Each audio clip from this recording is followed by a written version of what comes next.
All right, welcome and thank you for joining today's webinar, Security Emergency Preparedness, Planning for the Next Inevitable Cyber Attack, with vulnerability management expert, security expert, and founder of Voodoo Security, Dave Shackleford. You're also joined by Beyond Trust product manager, Alex DaCosta, who will run through an overview and demo, if we have time at the end, of Beyond Trust vulnerability management solution, Retina. So please stick around for that at the end of the webinar. My name is Sarah, your webinar host today, and I'd like to remind you all to please submit your questions via the GoToMeeting console anytime throughout the webinar, and we'll cover your questions at the end during our Q&A time. So anytime you have a question, just pop it on in, and I will be monitoring those throughout.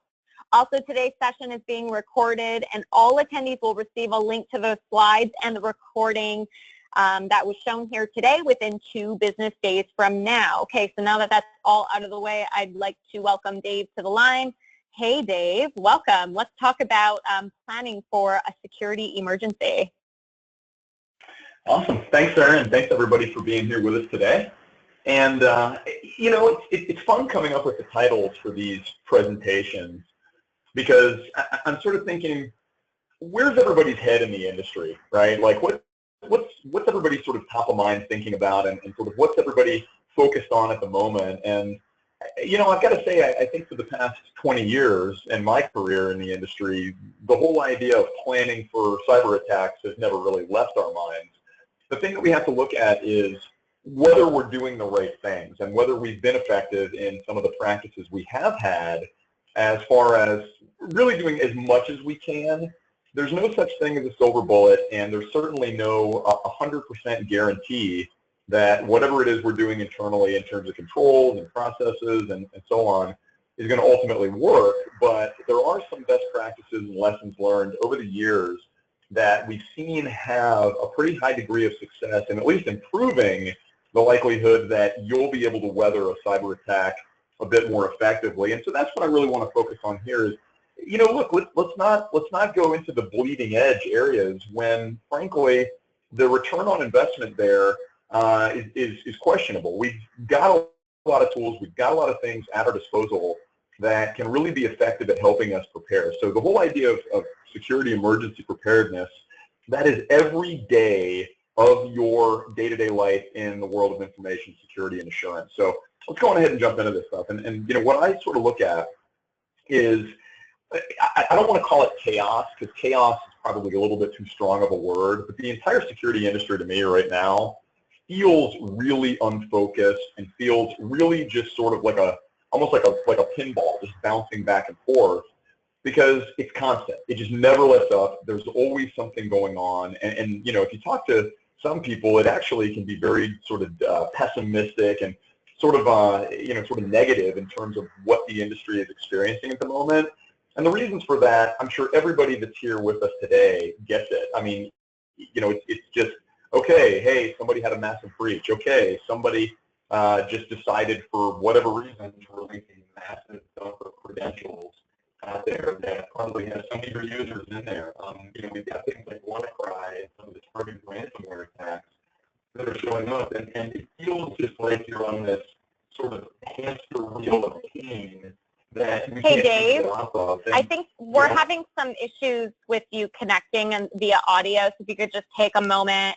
Yeah, I'm getting it as well from some of the attendees. Maybe just take a moment, and hopefully your internet connection will catch back up to you.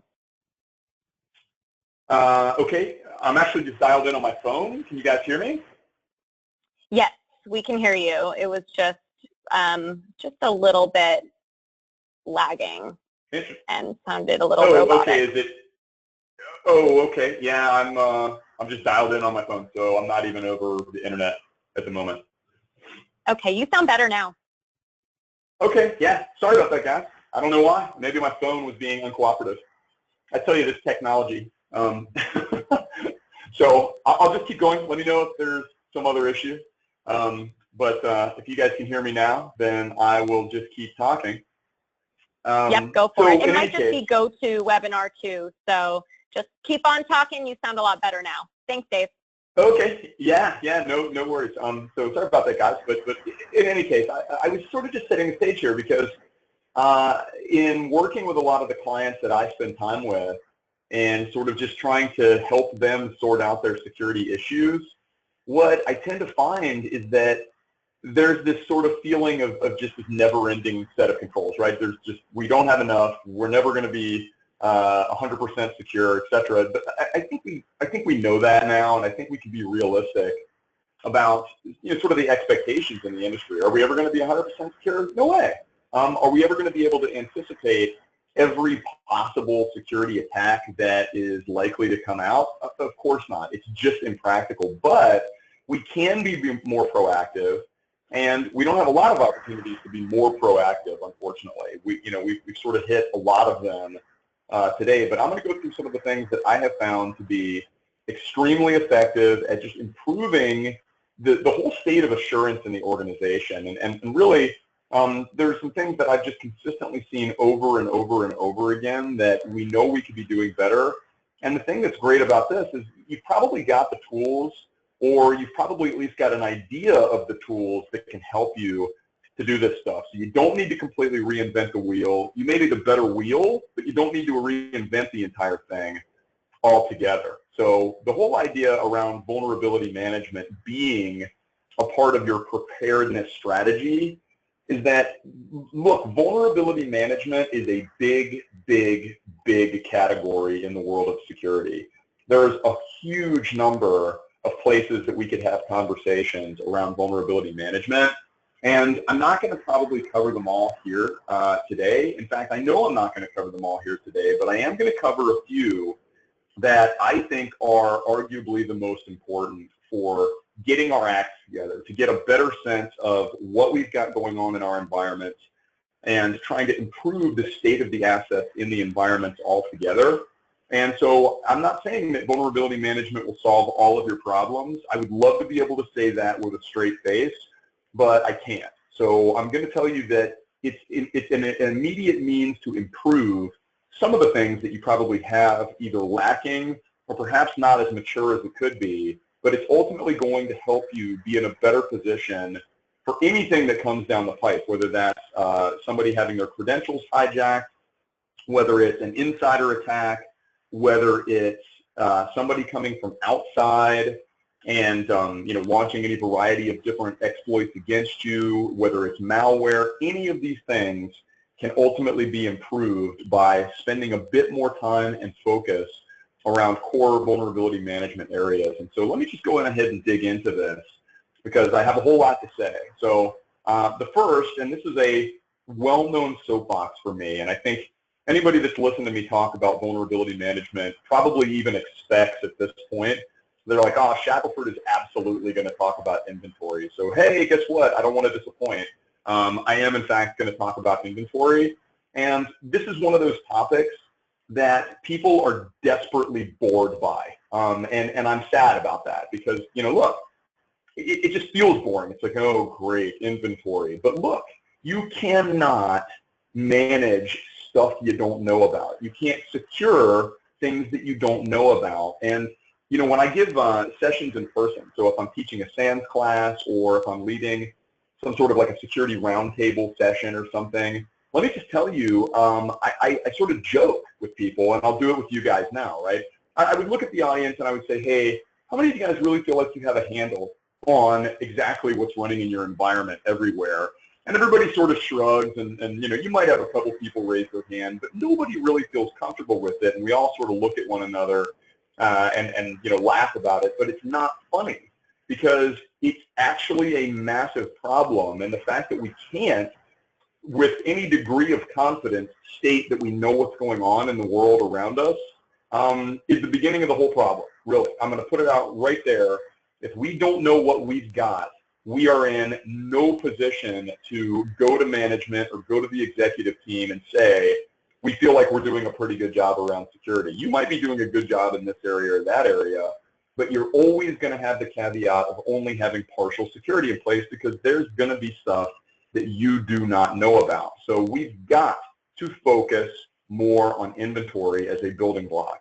There's a whole lot of things you can look at here. You can look at network visibility. You can look at sort of the the app state or configuration around that, or visibility into applications and services. You can look at configuration of systems, or of, again, things like network platforms. I mean, who knows what, we could sort of extrapolate this out to. But this idea around visibility into inventory is one of the most harmful problems we have today. And I feel this way, I hear about every new attack that's coming out, and I look at, cases like WannaCry. Let's talk ransomware, right? So very recently, everybody in security knows what's going on here. I don't have to tell you guys about it. I mean, ransomware is a big deal, has been, but this whole WannaCry thing, to me, was very high profile, very publicized. And you know why? It was profiled or high profile because it actually disabled significant healthcare organizations, right? Especially over in the UK. There were a number of healthcare organizations that were fundamentally taken almost offline by this ransomware. Okay, that's what ransomware does. But the question is, were those things that we knew about? Were those systems that we actually felt comfortable with at the current state of where they were patched and so on? The WannaCry vulnerability was related to a patch that had been released months before the thing came out. Why in the world do we have stuff sitting around out there that has months-old critical patches that are available and exposed online? And so it's like, look, I've heard all the excuses. We couldn't patch because of this. We couldn't patch because of that. That may very well be true, but if you know those systems and you know they can't be patched, you put compensating controls in place, because expecting the attackers to wait on you, ridiculous. So we've got to do a much better job around this. And the other problem that tends to sort of compound this is the fact that teams don't communicate very well. And so you end up having this problem between the server administration team, or some of the systems teams, and the security team that's performing vulnerability management activities. And if you guys don't communicate well, again, you may know as a security professional that there's a lot of problems in the environment, but if you can't get that across successfully to the rest of those teams, you're going to have just problems as the day is long. So I always go back to the Critical Controls Project, which used to be run by SANS, but is now run by the Center for Internet Security. And it's a great program. I'm sure most of you guys are somewhat familiar with it, but I always bring this up because they have had the same #1 and #2 controls since the project was founded. And that's going years and years and years back. The #1 and #2 priorities are related to inventory of things in our environments. And that should tell you something. If you have a large industry consensus internationally, by the way, so this is Australia and Europe and the US and lots of other places out there saying inventory is the #1 thing we've got to look at. We need to know about the inventory of systems that are approved. For that matter, we really should be looking harder to get an inventory of systems that might not be approved as well. And another question that I typically ask people is, if a system was brought online in your environment today and it had not gone through an appropriate change approval, would you know? And how long would it take you to know? And if you can't provide some reasonable sort of answers to those things, again, you're right there with everybody else, because it is a big gap area, but it should tell us we need to improve that, right? If you can't tell when something's getting online, and it's going hours or even days before somebody discovers that something's running, that is a ripe area for problems. And this is a historical problem that we've had for a long time. So we need some tools that can help us deal with inventory.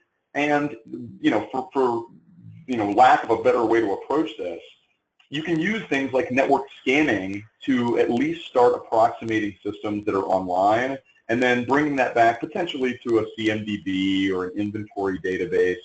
A lot of organizations don't really have a strong sort of centralized inventory, and they rely on piecemeal solutions to handle that. But regardless of whether you're doing it in a formal system or whether you're doing it in something like a spreadsheet, which I of course can't advise because that's not very scalable, but having something is really, really critical. So you've got to go find those systems. And so you've got to not only find those systems, but get at least some basic information about them and maintain that. So I usually recommend this as a starting point. When I talk about the visibility of your system inventory, and this is up for debate, so there's no 100% answer to this, but at a minimum, I like to have some sort of network address. I like to have DNS names, typically, especially internal systems, of course. It just makes sense to have those. You may or may not have NetBIOS names, and that's maybe not that useful. You obviously may not have application headers, depending on what the system does. If all it does is DNS, we probably don't need that much information necessarily, but you should certainly have the operating system that's running and the version of that operating system as well. So to me, some sort of address, name, and OS at a minimum should be chronicled and collected with regard to the system inventory that you're building. Ideally, as you build the inventory and you find approved systems, you can add administrative information like the purpose or an asset owner or department. And this is where you can at least have immediate contact lists if something goes wrong with that system. And so it's great to have all those systems feeding in logs and alerts to a SIM or something, and you're getting notified of things going on in the environment. But if your security operations center gets an alert for system X and nobody has a clue what system X is or who's responsible for it, you're already halfway losing the battle. I mean, really, it's just that clear. So moving to sort of looking at the second piece of this idea of inventory has to have the application side too, or software side of it too. So it's very rare for systems to just sort of exist in a vacuum, meaning once we find them, we really need to know what's running on them. And so I always, again, kind of go through this with people that I'm either working with or teaching in courses, saying, look, how many versions of Java do you have? How many types of plugins or libraries or specific service versions do you have out there for this and that? And today, I think a lot of people are throwing their hands up and just going, Java, we've got all of them, and that's not a great answer because you probably don't need all of them. Now, some of you guys may work for huge organizations where you've got legacy apps and things that really do require all those types of versions to be in place, somewhere in the organization. But frankly, most of you don't. Most of you are probably in a position where you just have stuff that's left over, and it's hanging around out there for maybe no real good reasons. And getting an inventory of that can go a long way to putting together an initial list of stuff that you maybe don't need and making an argument that you've got to go through and remove this. So once again, find the system first and then scour those systems at a low level to discover exactly what is running on those systems. And you should find out whether the vulnerabilities are present there. So if it's a known vulnerable version of an application, that's one thing. If there's credentials or privileges that might be in use, especially for exposed services or exposed applications. If there are things like web services running, you might look at the banners there, ports, encryption. Any of those are useful attributes, but at the very minimum, just getting the name and then versions and known vulnerabilities is a pretty decent starting point. And so you have to find opportunities to reduce that threat surface. And, again, it all starts with knowing that it's there in the first place. So this is an extension of the first two controls, and I just sort of included these because they often sort of get left out when we're focusing around these types of conversations, and particularly if we're doing some sort of a vulnerability scan or we're performing vulnerability management activities. Well, we've got to make sure we're taking into account the configuration side of things for both systems, which could include servers and workstations and laptops, etc., as well as the network devices. And so most of us really are scanning this, right? We are scanning the systems in the environment. We're scanning routers and other types of network platforms, at least on some iterative basis. And that is huge. That is, again, the beginning of finding out what the state of those things are and then putting together a strategy to lock them down as much as we can. Secure configuration is a big topic, and we're not going to really drill into it too much here, but the beginning of this whole thing comes down to inventory and then the state of those systems. So I think we all understand the vulnerability side of this. Most of us today, I think, would argue in the realm of security that vulnerability scanning is an area that we're familiar with, that we're comfortable with the idea of scanning our environment or scanning our infrastructure, looking for known vulnerabilities. And what you see here on the screen, of course, is just one example of some vulnerability, announcement or data that's maybe tied to CVEs and so forth. But look, we've got to focus on this even more than ever before, because the vast majority of stuff that is actually compromising you is not a 0-day, guys, and you know this. Now, sure, are 0 days more prevalent than they used to be? Absolutely. We are seeing more 0-day vulnerabilities and flaws come about, and frankly, there's not a ton you can do to completely prevent that. You just got to be in a better position to respond when it happens, and that starts getting us down into the road of things like anomaly detection and changes in the environment and behavior, and that is a tough battle. But when you start seeing that organizations are being compromised consistently through things that we've known about for extended periods of time, that is really our downfall. That is a huge deficiency in the world of information security that we've just got to emphasize more and more.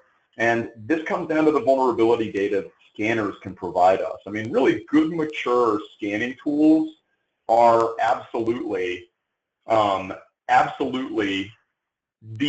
most critical things that can help us with this. And I just want to make sure that everybody can still hear me. So you guys just chime in if you can't hear you. Okay, cool. Okay, cool. Yeah. I'm all concerned about my go-to webinar not cooperating anymore. So in any case, continuing on, guys. So the vulnerability data that I would typically want to see as part of a base level of sort of preparedness and so forth is going to include things like the services that are available, the vulnerability references, because look, not everybody is a security professional. Not everybody is an exploit developer. Not everybody has deep knowledge about all those pieces and parts. So you need to be able to give that to people and help them go look it up, go find out what the real problems are behind the scenes and get some remediation guidance, right? We can look at risk ratings, and there's a ton of debate in the industry right now as to whether something like CVSS is, that useful or is the right set of metrics and so forth. I don't want to get into that debate here. I think there's a lot that could be said on that, and I think we all know there's room for improvement on risk scoring, but you got to start somewhere, and you have to take that into account as a beginning point. And again, a good, mature scanning product will give you every single bit of the list here right out of the gate. And so again, we're seeing sort of like I said, this sort of stagnant approach in many environments to not only taking that data, but working more diligently than ever before to reduce that exposure factor. And so if I'm going to the operations teams and I'm saying, look, here's this scan report, and we all know this story. This is not a new story. Operations teams really get completely overwhelmed with the amount of stuff that we give them. But I know I need at least a little bit of this. I've got to have the known list of vulnerable systems and services. I need to know what's been found. I need to know what the severity of that is, and I need to know how to fix this stuff. And if you don't know, that's okay. Again, security teams can't be experts on absolutely everything that gets found in a scan, but what they can do is be helpful and useful and provide information to the ops teams they're working with and support them and really work diligently with them to help this stuff get fixed over time. And that comes down to risk posture and risk tolerance in every organization. You're all going to be different. You're not going to have the same approach to this stuff. But if Microsoft pushes an out-of-band critical patch and says, guys, this is huge, you need to fix it immediately, and you just sit around for 2 months, shame on us for having that problem. And again, I'm not going to do victim shaming here. It's horrible seeing people experience these types of issues. But 2 months for a critical finding, especially for exposed systems, is just unbelievably bad. It just is these days. We do not have that much time to sort of debate it and figure out whether or not it's feasible. So moving along, that brings us to sort of a related topic, of course, and here's another one that, I mean, look, there's not that much excitement to talk patching. You know, patching, there's a huge amount of patch data that gets presented in most vulnerability scan reports, and we understand it, right? Patches are patches. They are what they are. Microsoft patches and, you know, Oracle patches and various types of Linux service patches. I mean, we have a ton of this stuff, but you need to understand when that patch was released, what the criticality is, and whether or not there are some specific sort of known issues with the patch or whether it's going to break some things.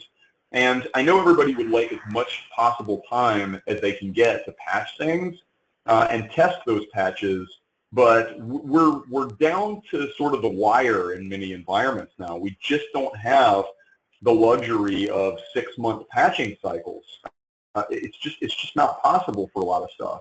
I'm not saying that's universal. You're going to have cases where you just can't apply a patch, and that's what it is. But the sooner the better, and we've got to start pushing the boundary a little bit in test cases and being ready to get these things deployed rapidly. Now, going back, again, you can't patch what you don't know about, and so inventory comes back into play here, but you've got to absolutely have a plan for doing this type of patching. And so if I'm, again, going back to the ops teams and saying, what do they need? What's most valuable to them? They need to know which systems are missing patches. They need to know if there's apps that are missing patches. And by the way, that is a huge pain in the butt for everybody, is dealing with third-party tools and services and applications. Because number one, you're going to find that you can't patch some of those things with maybe System Center or Microsoft, you know, platforms, and so you may have to have a third-party patching platform to reach them, which is life, and it's what it is. But the other thing is, we've really got to understand whether you know, the patch reports we're getting are accurate. I mean, speaking from my own personal history, you know, you got to make sure that certain types of services don't present patch status, or systems present patch status incorrectly based on whether they've been rebooted and so forth. And so, again, if I'm looking to my vulnerability scan to tell me whether or not I'm definitively missing a patch, I need that to be as accurate as I can possibly get it. And so you need to test, and you need to make sure that there aren't certain conditions maybe in your environment that would cause some of the scans to be presenting false positives that get everybody running around on wild goose chases. You also need to make sure there's a change process, and certainly an emergency change process, that can accommodate those patch cycles when needed.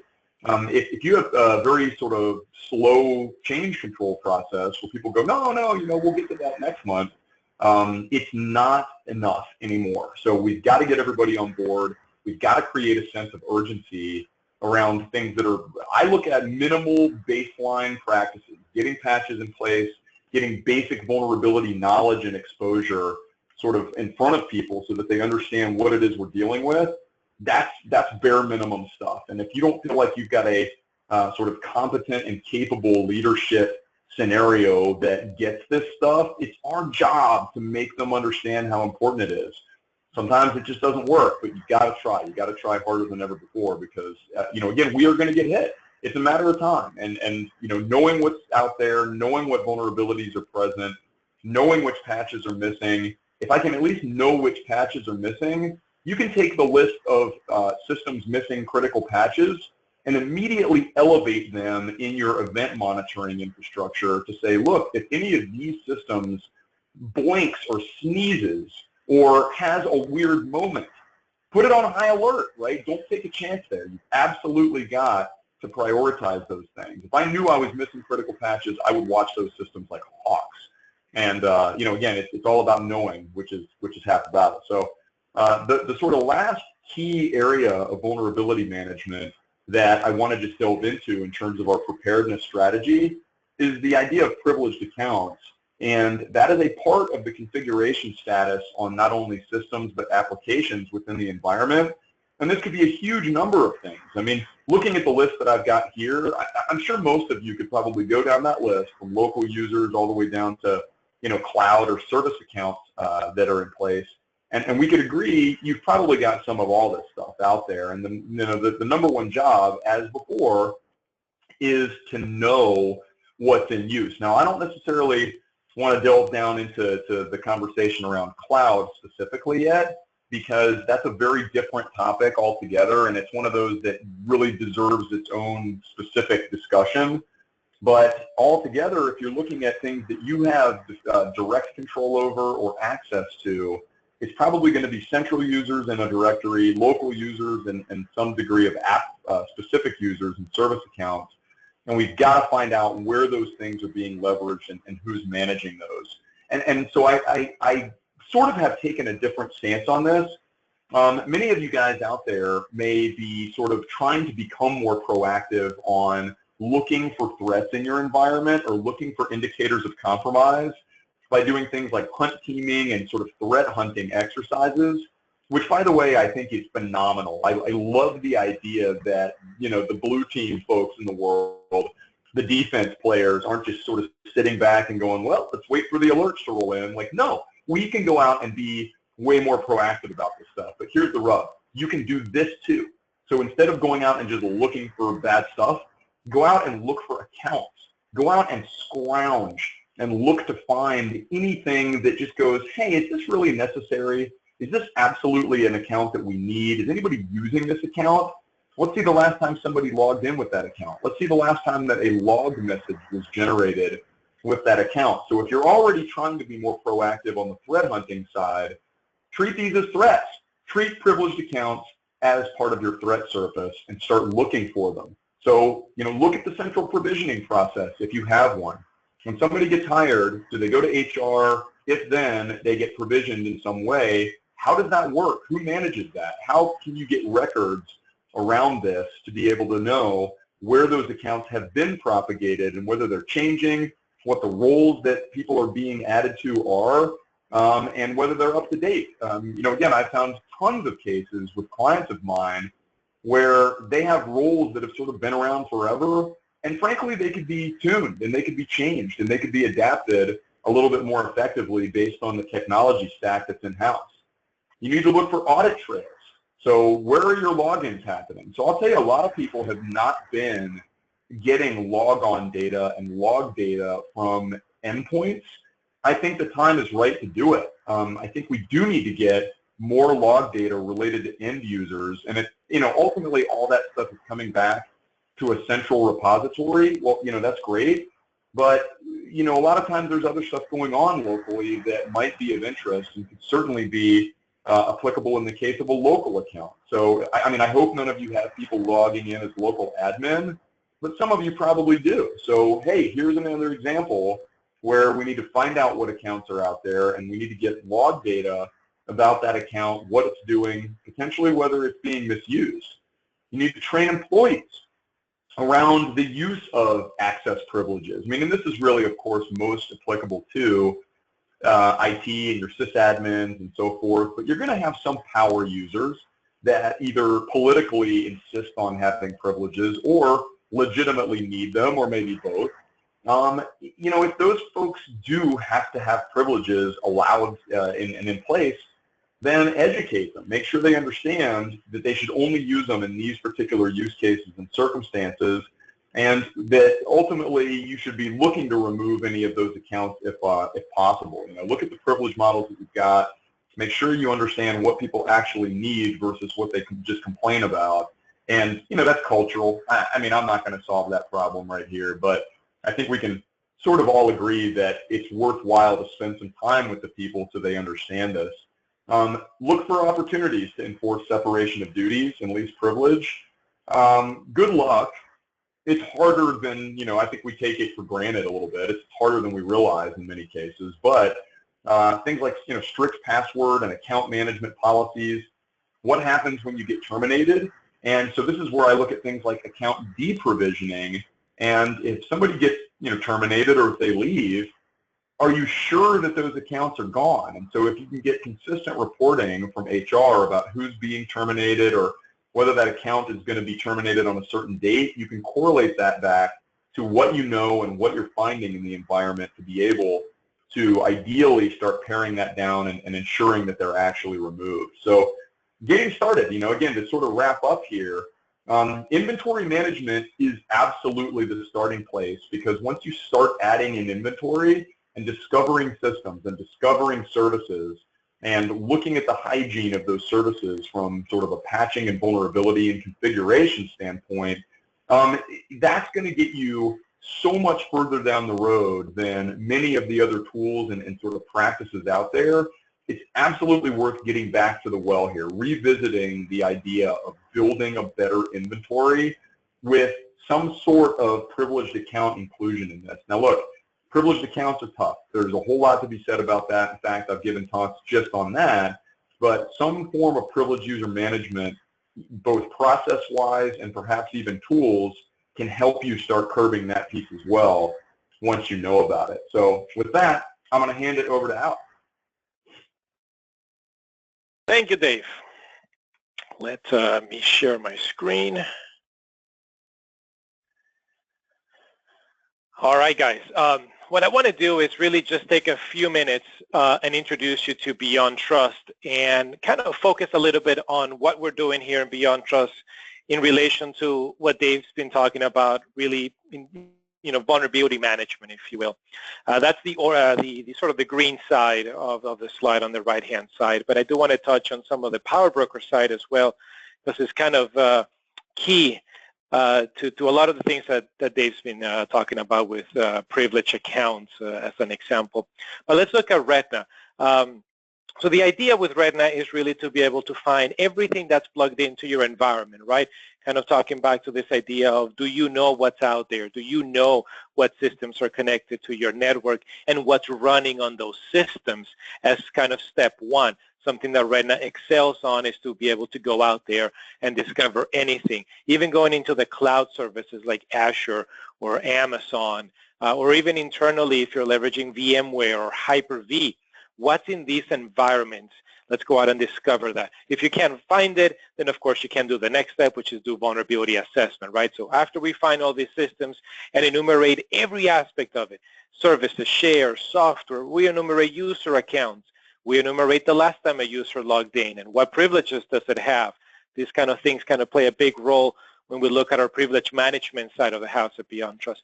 We want to find all these things, find the vulnerabilities associated with them, and of course give you those details. I'm going to give you some sample reports here in a minute on how we consolidate some of this data. Being able to, as I mentioned, have these cloud connectors as well as have presence in the cloud. So have scanners on the cloud that can scan your perimeter as an example, making that very easy through our Beyond SaaS offering. And then of course web application scanning. If you are scanning your perimeter, you're likely going to find some web apps. Let's make sure that we can crawl through those, authenticate into them, and do a really good assessment of all these possible vulnerabilities that can be seen from the outside, as well as, of course, if you've got web apps internally, we can assess those as well. So it's a bit on the Retina side. So how does this integrate or come into play with things like privileged accounts or what are users doing on systems? These are things that we can manage through Power Broker. So privilege management is, again, what accounts are out there, what privileges do they have, and let's take those into our password safe solution and make sure that we're onboarding them, we're controlling who has access to these privileged accounts, and actually Retina, the vulnerability scanner, would be a candidate for using privileged accounts. When we do discovery scans and we want to find what services are running on a system, what applications are installed, for example, we need to authenticate into a system to be able to see that. Same thing for a vulnerability assessment. If you want to see 100% of what vulnerabilities a system has, you must authenticate onto that system. That is just general practice across any vendor. So we want to use these very powerful credentials that can let me into any system in my environment. Let's have those credentials be managed by password safe. Retina talks to password safe. We're essentially the same underlying solution that's controlling these products. Password safe gives Retina the latest credentials for the scan. The scans occur, and that credential can be automatically reset upon the scan finishing. so that even if somebody were to obtain it, it's not usable anymore. So that's a nice actual free integration that Retina has with our password management solution. Then we have what we're doing with users themselves. Kind of Dave touched on the idea that you've got these accounts out there, you've got users with all kinds of privileges. We want to make sure that everybody's logging into their system with list privilege, right? Logging in as just a standard user, and if any application requires elevation, and it is indeed an application the user has to run, and it has to run in elevated, and as an elevated application, let's have our product do that. Let's have our solution based on rules that you've applied, allow that user to seamlessly, as they click on an application, our product, PowerBroker for Windows or PowerBroker for Mac, or even in the Unix, Linux space, it will automatically elevate that application so it runs in the right context, seamless to the user who remains a standard user, the application functions, and life is great for that end user. Now, what about if those applications have vulnerabilities, right? Do you know what applications your users are actually using, and should they be using it? Of course, we can answer that question with PowerBroker for Windows or Unix, Linux, etc., which we can give you an inventory of what applications are actually being used. Retina can give you a general list of all applications in an environment, but who's using what? That can really help you prioritize patching. Let's say there's a critical patch for Adobe Reader, and it might be something that's installed as part of your based image. So everybody's got Adobe Reader on their environment, but not everybody's using it. I guarantee you some people never click on it, have no idea what Adobe Reader is, and there are others that are on that every single day. So you've got to prioritize, obviously, patching on the ones that are using it constantly. PowerBroker for Windows will give me that information. I can see exactly who's using it. Furthermore, it feeds into our Beyond Insight risk management platform. It's feeding this information, telling me these are the users that are executing vulnerable applications, whether it's Adobe Reader, whether it's IE, and it's doing so regardless of Retina, right? It has sort of its own built-in Retina technology so that it is assessing what applications are being executed and whether or not they're vulnerable. You can then even take action. You can create rules that say if a user runs an application that's been vulnerable for more than 90 days, for example, right? I'll let my team patch any application. You've got 90 days to patch it. But after that, if you still haven't gotten around to patching it, I'm not going to allow the user to run the application, for example. You can do these types of tasks. Very, very unique scenario where in most places, most vendors can simply just find the vulnerabilities, give you a report, and it kind of ends there. We can take it a little bit farther and actually take some actions on those vulnerabilities and see who's actually leveraging applications that are vulnerable. And again, lastly, having the free integration with the password management solution so that I can run these credential scans. I don't have to worry about resetting that account on my own and then remembering to go back to all my schedule scans and then refreshing that credential that it is using. That is all done very, very seamlessly through this integration. And before I jump into some sample reports, the last thing I wanted to point out is sort of this patch management idea. So we definitely have a patch management integration with Retina, and this with WSUS or SCCM, very, very common platforms for patching. WSUS, obviously a free option, and then SCCM, kind of the upgrade from that. But really, these are very Microsoft-centric patch management solutions. They don't really natively, especially WSUS, give any options for patching very popular apps like the mentioned Adobe or things like Java, etc., that are very common and unfortunately very vulnerable. So our integration actually brings this third-party patching capabilities into the mix. We integrate again with WSUS or SCCM and inject third-party patch data feeds into WSUS or SCCM so that you can see both the Microsoft-provided patching as well as the third-party patches that are available for those systems. You can approve those just the same way that you were used to using the WSUS or SCCM. You now can continue that workflow, but you'll see third-party patches there, and they're delivered through the same mechanism through Windows Update Services. So there's no additional agents or anything else that needs to be deployed for this to happen. So a very, very easy way to kind of enhance your patch coverage by integrating it with Retina. So let me jump into some samples here. The first one I wanted to show you guys, let me just move my screen around, is this consolidated remediation report. Let me explain it briefly and then I'll show you an example of what I mean. With patching, with vulnerability management, sort of two different teams. You've got the security team that's using a solution like Retina, going out and finding vulnerabilities, and here comes a phone book worth of data, right? You give that to the operations side of the house whose jobs are to patch, and they look at that and they just kind of run away and they don't do anything. And there's also sort of a mismatch of the information that is seen in a patch management solution, which is very consolidated, versus what a vulnerability management solution is meant to tell you. For example, you have a vulnerability with the Microsoft applications or with Adobe, a system that perhaps hasn't been patched for maybe a couple of months. You may have very easily 5, 7 unique vulnerabilities, unique CVEs against a particular application or a particular item that's vulnerable. So a vulnerability management solution is meant to tell you that. It's meant to tell you, here's a vulnerability, here's 10 unique vulnerabilities against that system. Kind of gives you a risk assessment, kind of opens your eyes to the truthness of this vulnerability. There's not just one, but perhaps 10 unique CVEs against it. Some of them might have exploits, some of them might have a higher risk than others, but the truth is there's 10 things.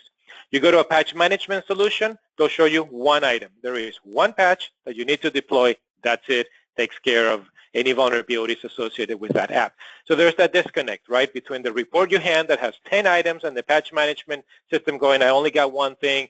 There's a disconnect. That's what this consolidated remediation report fixes. This now consolidates those vulnerabilities into a single line item. So let me bring one here that actually has a few CVEs associated with it to give you that that example. Actually, this Microsoft.NET vulnerability here, let me scroll up just a little bit. So we're telling you right away it's got a high-risk vulnerability, the CVSS score, whether it's exploitable, and a PCI status, right at the top. This is for the latest vulnerability. But we're also giving you this max CVSS score you'll see here.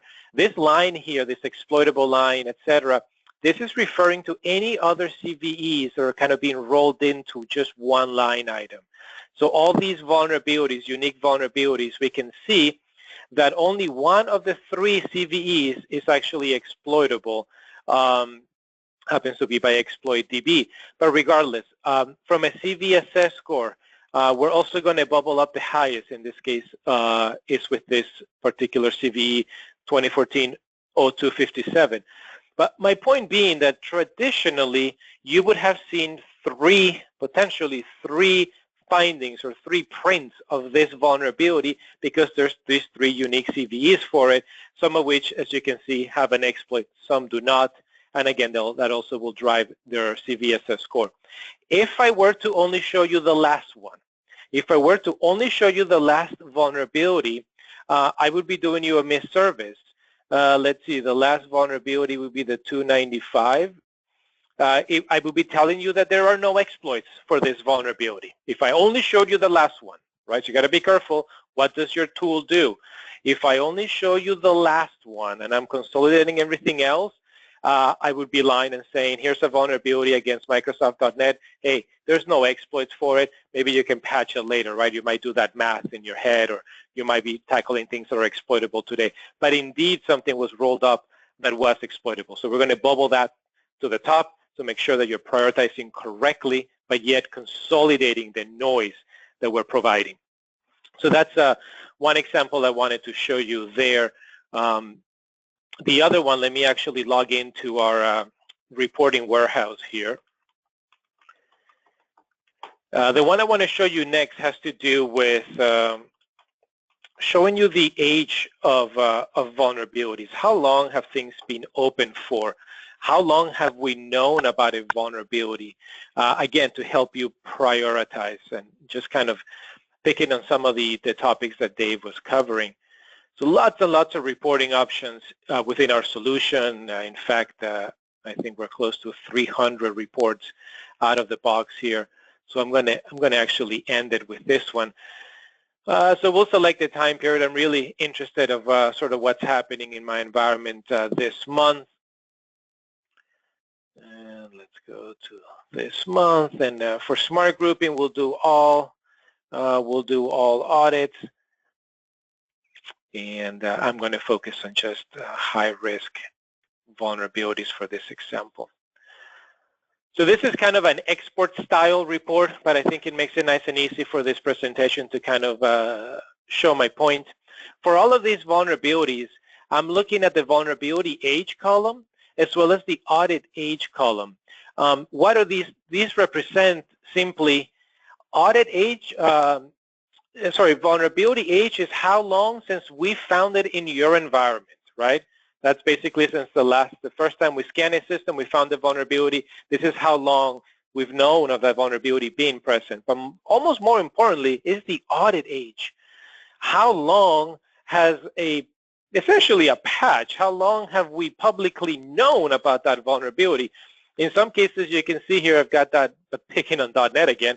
I don't do much patching, as you can see. I've got a vulnerability that's 289 days old, and it's been known for a year and 13 months. I mean, it's 1 year, 4 months, and 13 days. So quite a bit of time that we've known that this vulnerability has been out there. This is an easy way to kind of do a self-check, do a vulnerability scan, and kind of look at vulnerabilities that you have open that are over a year old in sort of, not the fact that you found them yesterday, but the fact that it's been publicly known for, say, over 30 days, 60 days, 90 days, etc. You have any of these sort of lingering things out there that are easy picking for you to sort of get owned, unfortunately. So those were kind of the two samples I wanted to show. I'm going to throw it back to Sarah for that quick poll that you're going to do next. Perfecto. Thank you, Alex. Okay, let's go ahead and jump in to the last poll. You guys should see that pop up on your screen. Here at Beyond Trust, we'd love to help you with vulnerability management, privileged access management needs, either one or both. We want to help you with everything. Would you be interested in engaging with one of our security experts further? We'd love to chat or take you through an even more thorough one-on-one demo of PowerBroker or Retina. So let us know, select yes. If you select yes, somebody will be in contact with you. And with that, let's jump into a couple of questions. Dave, are you on the line right now? I sure am. Sweet. Okay, great. I have one come in for you. Let's jump into that. Dave, when building an inventory, should a network diagram showing what servers or systems are able to access other systems within the overall network be part of it, particularly in a non-segmented network? Yeah, that's a great question. And what I usually say is if you've got a network diagram, use it as a starting point. But frankly, many network diagrams are out of date and they don't get updated frequently within the environment as things change. And so it's a decent point to maybe set a few expectations. And ideally, if you do have sort of a connectivity model that's in place on the diagram or data flows or really who's supposed to be able to talk to who, that's only going to be helpful across the board, but don't treat it as gospel. I mean, network diagrams they get out of date quick, and you're going to want to do other things to be able to add more to the inventory than just that.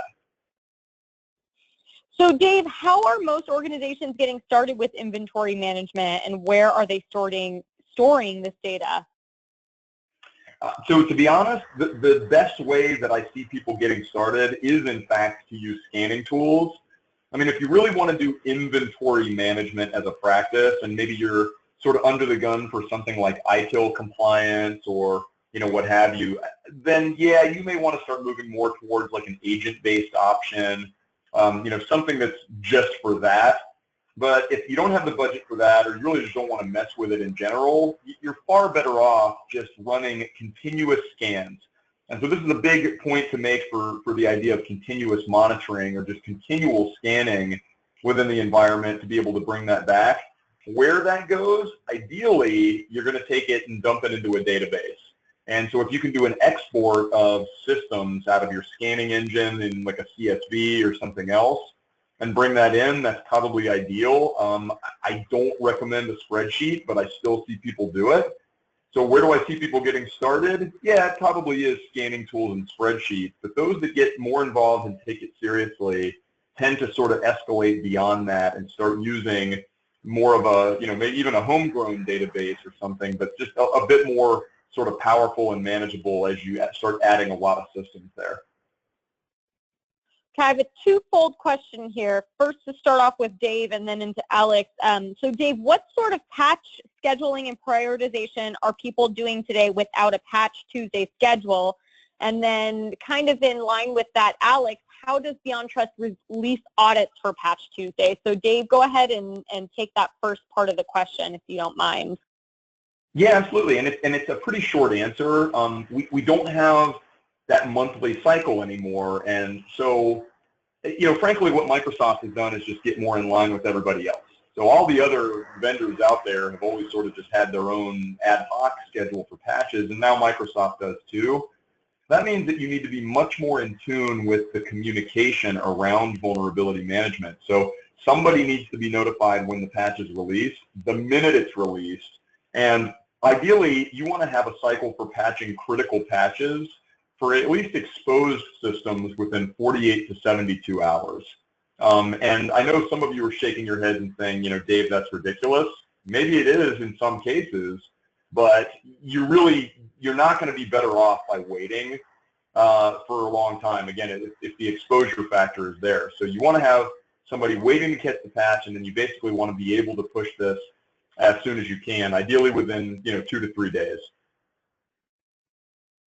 Yeah, and from a Beyond Trust perspective, we adhere to a 24-hour SLA from when Microsoft releases patching to us having audits within the product for you to then, of course, make a scan, make an assessment of where these patches are required. So we hold some pretty strict guidelines on making sure we release and update our audits database really as quickly as possible. All right, we have hit the top of the hour, and so I'm going to wrap this up. I did receive a bunch of questions asking about the slides shown today. A lot of people are interested in your slides, Dave, so that's great.